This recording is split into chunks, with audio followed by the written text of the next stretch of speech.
Gus kenal sama Mas Prigias itu sejak tahun kapan Gus? Kalau mendengar namanya sudah lama. Beliau ini memang tokoh masyarakat yang dikenal luas oleh masyarakat dimanapun, tidak hanya di Jawa Tengah. Tokoh yang menginspirasi banyak orang dengan tutur kata yang penuh makna, namun tidak pernah kehilangan canda dan tawa. Kenal intens kira-kira tahun 2010, tapi itu pun dengan pertemuan-pertemuan lewat sosial media. Benar-benar bertemu ketika kami sama-sama diminta untuk mengisi sebuah acara di stasiun televisi nasional pada tahun 2012 bulan Ramadan,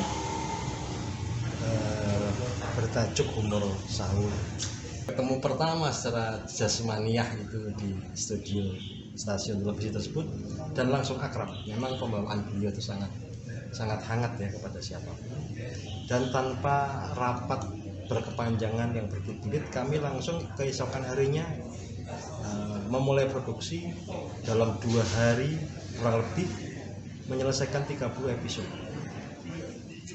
Dari situ saya banyak belajar bahwa hidup ini tidak perlu terlalu diskenario, yang penting mengikuti skenario-nya Allah saja.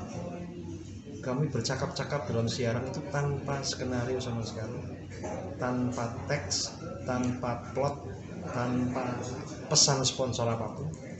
Kami dibiarkan mengalir begitu saja, menghadapi banyak sekali persoalan yang kami bicarakan dengan lugas, jenaka, dan ya asal-asalan gitu ya, ngawur khas kami berdua. Selepas dari acara itu kemudian cukup lama tidak bertemu lagi, bertemu di berbagai perjumpaan publik. Lalu kami didekati oleh sponsor lainnya, perusahaan proposal, dan diminta untuk melanjutkan lagi obrolan kami di TV ini.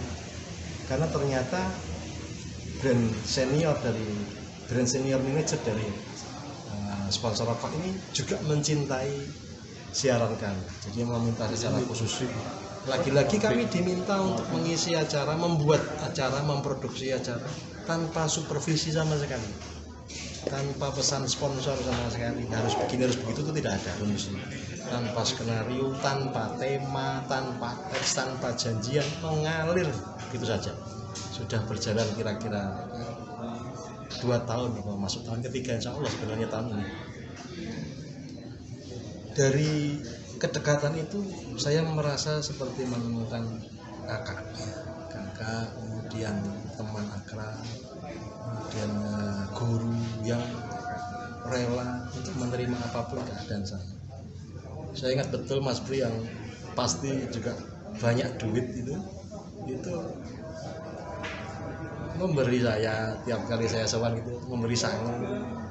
Wah, ini romantis sekali ya, walaupun kami sama-sama perantau di kehidupan fana ini, tapi beliau menyempatkan untuk nyangoni adiknya. Seharusnya saya sebagai yang muda yang ninggali Kang Masih gitu, tapi beliau yang nyangoni saya.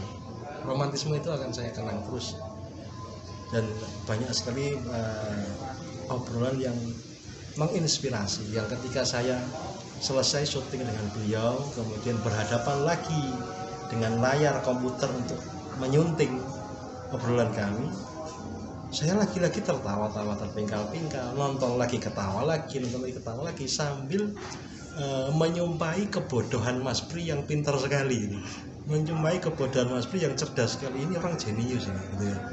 Omongan ngawurnya aja sangat berisi. Pikiran saya kok nggak nyampe ke situ dan lain sebagainya. Alhamdulillah tiktokan kami berjalan itu selalu menyenangkan, setidaknya bagi saya pribadi. Sehingga kabar kepulangan beliau ini ke hadirat Allah tentu sangat mengejutkan. Namun demikian tidak ada pilihan lain selain bersyukur kepada Allah. Saya pernah diperjumpakan dengan orang sebaik beliau, ikhlas atas kepergiannya, ridho atas kepulangannya. Sampai-sampai yang saya masih tidak habis pikir, tadi pagi ketika saya bangun spontan terperanjat kaget dan mengucap innalillahi wa inna ilaihi raji'un. Padahal saya belum menerima kabar. baru banget bangun, langsung terduduk dan innalillahi wa inna ilaihi raji'un. Kenapa gitu? Kemudian saya kamar mandi sebentar, saya pegang anak sebentar, baru kemudian saya ambil HP dan HP sudah penuh dengan telepon masuk dan WhatsApp masuk yang mengabarkan Kang Mas saya ini sehat. Sehari sebelumnya memang saya menerima kabar dari Bendra, produser kami, bahwa Mas Pri jatuh sakit gitu ya, perutnya sakit, asam lambungnya naik, bahkan sampai sempat tidak sadarkan diri atau hampir pingsan gitu ya, dibawa ke rumah sakit. Namun kemudian dikabarkan sudah membaik. Saya berusaha sebagai adik berbakti kepada kakak, berusaha mengirimkan obat.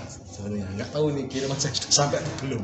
Kemarin segera saya kirimkan obat yang saya punya, tapi ternyata didahului oleh kehendak Allah yang ngerasake menyembuhkan sakitnya Mas Pri ini dari segala keluhan-keluhan duniawinya, dan sekarang terbebas secara ragawi, pulang ke hadirat Allah pada hari yang sangat baik, hari Jumat, pada tanggal yang cantik 12/02/2021. Ya, saya benci banget ini, saya irinya kurang apa ini sama PGS ini.